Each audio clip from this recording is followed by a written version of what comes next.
ትንቢተ አሞጽ ምዕራፍ 3 የእስራኤል ልጆች ሆይ እግዚአብሔር በእናንተ ከግብጽ ምድር ባወጣሁት ወገን ሁሉ ላይ የተናገረውን ይህን ቃል ስሙ። እንዲህም ብሎአል። እኔ ከምድር ወገን ሁሉ እናንተን ብቻችሁን አውቄአችኋለሁ። ስለዚህ ስለ ኃጢአታችሁ ሁሉ እበቀላችኋለሁ። በውኑ ሁለት ሰዎች ሳይስማሙ በአንድነት ይሄዳሉን? ወይስ አንበሳ የሚነጥቀው ነገር ሳያገኝ በጫካ ውስጥ ያገሳልን? ወይስ የአንበሳ ደቦል አንዳች ሳይዝ በመደቡ ሆኖ ይጮኻልን? ወይስ ወፍ አጥማጅ ከሌለው በምድር ላይ በወጥመድ ይያዛልን?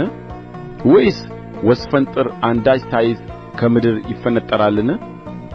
ወይስ በከተማ ውስጥ መለከት ሲነፋ ሕዝቡ አይፈራምን? ወይስ ክፉ ነገር በከተማ ላይ የመጣ እንደሆነ ያደረገው እግዚአብሔር አይደለምን? በእውነት ጌታ እግዚአብሔር ምሥጢሩን ለባሪያዎቹ ለነቢያት ካልነገረ በቀር ምንም አያደርግም። አንበሳው አገሣ፣ የማይፈራ ማን ነው? ጌታ እግዚአብሔር ተናገረ፣ ትንቢት የማይናገር ማን ነው? በአዛጦን አዳራሾችና በግብጽ ምድር አዳራሾች አውሩና በሰማርያ ተራሮች ላይ ተሰብሰቡ።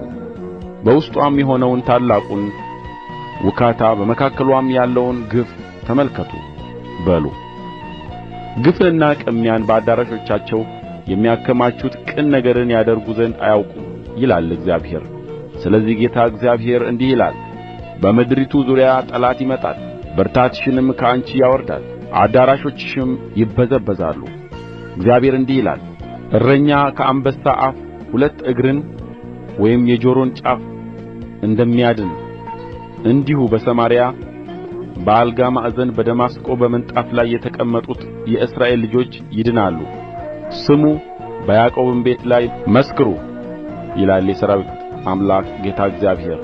እስራኤልን ስለ ኃጢአቱ በምበቀልበት ቀን የቤቴልን መሠዊያዎች ደግሞ እበቀላለሁ።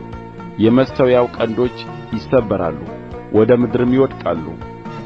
የክረምቱንና የበጋውን ቤት እመታለሁ። በዝሆንም ጥርስ የተለበጡት ቤቶች ይጠፋሉ፣ ታላላቆችም ቤቶች ይፈርሳሉ ይላል እግዚአብሔር።